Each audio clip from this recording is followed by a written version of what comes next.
सो मासी, अभी जैसे कि रेडियो है, when you started your own radio journey, how was things back then and how are things now and how do you see the future? Very nice question. I don't think I've been asked this. It's a very interesting question क्योंकि I didn't think about it. जब हम लोग radio में आए तो तब private FM शुरू हुआ था. उसके पहले आप सिर्फ Vividh Bharati and government run radio station सुनते थे. प्राइवेट रेडियो स्टेशंस थे ही नहीं. There was except one midday I used to listen to. They had sponsored an hour. तो उनका भी नहीं था. उन्होंने गवर्नमेंट को जब 107 चलता है उसमें उन्होंने कहा कि 1 घंटा हमें दे दो, हम स्पॉन्सर कर देंगे. So you know radio's biggest challenge is money in that sense because एक frequency चलाना बहुत ज़्यादा महंगा cost होता है, investment होता है. But when I got into radio, it was a free world of पता नहीं कौन आएगा क्या करेगा, right? Because we were just discovering कि यहाँ क्या करें. And that time a lot of training was happening, Jayesh, क्योंकि private FM था ही नहीं इंडिया में. So we had to kind of copy formats from abroad.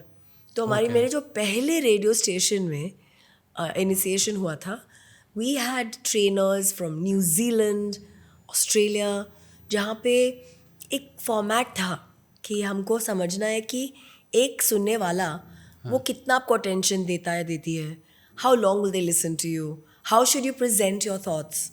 And trust me, that training was gold. But like any other artist, I don't think some things can be only taught. You have to have it in you.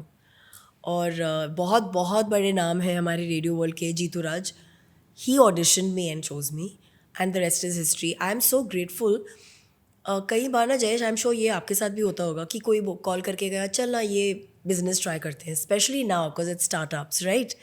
So back then I wanted to study further क्योंकि उस ज़माने में early 2000s it was about how many degrees have you hustled and where have you gone with for it. Okay, so I was going to go abroad and study. उस दौरान मैं अपनी painting class में थी और Sindhi teacher थी मेरी. उसकी सास मेरे को बोलती थी, क्या कर रही है, तेरी उम्र में कढ़ाई कर, पढ़ाई मत कर. और मैं तो ऑलमोस्ट 24 की थी, 24. So I realized that people in our country, when you're 23, 24, they are expecting you कि तुम शादी करोगे. But my art teacher Neelam said, you're meant to talk. You talk so much. And I just went and auditioned. Jayesh, I can't tell you. सब बड़े बड़े नाम, VJs, actors, models, people who, like how you must have felt intimidated when you came to Bombay. Yeah. For me, because I lived in Navi Mumbai, I schooled and colleged in Chembur, तो मेरा town exposure थोड़ा कम था. वाशी की लड़की.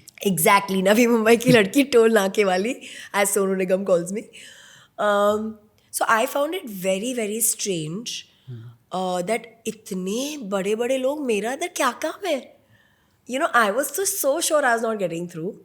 पर मुझे बहुत मज़ा आ रहा था because I met makeup artists, I met creative, crazy people. पहली बार लाइफ में, back in those days, it was a very rare thing to meet people who were very expressive despite their sexuality, if you know what I mean. And I was amused. तो मैं मज़े ले रही हूँ और एक लड़का आके मुझे बोलता है, तुम पास हो जाओगी, तुम रेडियो जॉकी बन जाओगी. तो मैंने उसके मुँह को देखा से, क्यों? तुम्हारी हंसी बहुत अच्छी है. And I will never forget that moment. And then 1 year later मेरा रेडियो पे ऐड बना. But to answer your question, radio then was stepping stone. It was like starting off, it was baby steps. And honestly जिस company के लिए मैं काम करती थी, they were more about Bollywood. And तभी ना शो ऑफ का बहुत ज़माना था.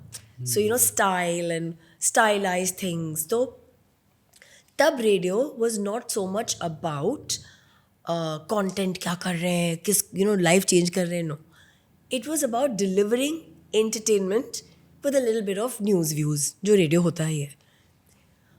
इवेंचुअली अब अगर मैं कंपेयर करूँ, I can't say it's very different, but it's definitely more cooler because अब उतना content heavy नहीं है. We have to sound more relevant for the people. And you also know this, आज की generation को ज़्यादा content दोगे तो वो पक जाएगी. So it's about keeping with them. I think then it was about trying to understand the medium, and now it's about trying to understand the digital world. Because if I'm not digitally woke, तो मेरे show पे बहुत सारी चीज़ें हैं जो viral वाली होती है. So a lot of content now is run by what is viral. Then it was only about news, serving it smartly, क्योंकि न्यूज़ अलाउड भी नहीं था. on radio. Private FM में news was not allowed. So you had to be smart about it. आप civic authorities के साथ खेलोगे, as you know. So you spoke about the regular things. And honestly, if you ask me, the one thing that has stayed constant, तभी भी और अभी भी, we are not a talk heavy medium in India. जब आप abroad जाओगे, लोग 10-10 minute की लिंक कर रहे हैं, 12-12 minute, because it's talk radio, right? We're not talk radio yet. But if you notice, if people are watching podcasts like this one, then people are ready for talk. Yeah. People want to hear more conversation, according to me. वो अभी बदल गया है. पहले के time पे like mediums इतने कम होते थे बिकॉज ऑफ सोशल मीडिया. अभी इतने सारे प्लेटफॉर्म्स भी आ गए हैं. No, I'm saying people are ready to listen to a longer link. मतलब रेडियो पे. Yes. I feel. पॉडकास्ट में भी वैसा है, लगा के लोग छोड़ देते हैं, सुनते रहते हैं.